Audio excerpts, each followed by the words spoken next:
એ વલ્લભનો અર્થ શું હોય? જે બધાને પ્રિય છે એને વલ્લભ કહેવાય.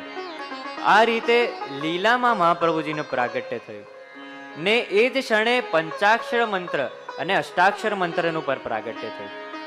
સ્વામિનીજી આપ ઠાકોરજીને કહે છે પંચાક્ષર મંત્ર, અને એ સાક્ષી સ્વરૂપ એ અષ્ટાક્ષર મંત્ર ત્યાં પ્રાગટ્ય લે છે. શ્રી એટલે કે સ્વામિનીજી અને કૃષ્ણ એટલે પ્રભુ, આ બંનેની શરણમાં હું છું, એ જ આપણો અષ્ટાક્ષર મંત્ર છે. ને એ મહામંત્ર છે, એ કોઈ સાધારણ મંત્ર નથી.